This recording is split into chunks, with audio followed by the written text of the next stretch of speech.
پیر کے دن کئی cab drivers نے اوبر کے ڈرائیور سینٹر کے باہر احتجاج کیا۔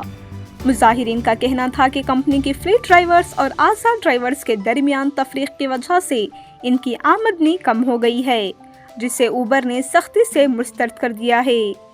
احتجاج بھارتیہ ٹرانسپورٹیشن گروپ کے تحت منظم کیا گیا تھا، جس میں اوبر پر الزام لگایا گیا کہ وہ کرناٹک کے باہر سے ڈرائیورز بھرتی کر رہا ہے، جس کے نتیجے میں مقامی ڈرائیورز کی روزانہ آمدنی متاثر ہو رہی ہے۔ تناؤ اس وقت بڑھ گیا جب کچھ مظاہرین مبینہ طور پر لاک شدہ دروازے کو توڑ کر اوبر کے دفتر میں داخل ہونے کی کوشش کرنے لگے۔ پولیس نے فوری مداخلت کرتے ہوئے صورتحال کو قابو میں کیا۔ اوبر نے ایک بیان میں واقعے کی سخت الفاظ میں مذمت کی اور کہا کہ تشدد اور دھمکی دینے کا کوئی عمل ناقابل قبول ہے۔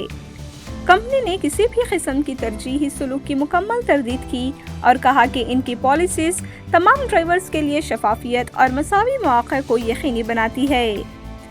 اوبر نے مزید کہا کہ وہ زیرو کمیشن ماڈل پر کام کرتی ہے، جہاں ڈرائیور اپنے کرائے کا 100% رکھ سکتی ہے، صرف ایک معمولی سبسکرپشن فیس کے علاوہ۔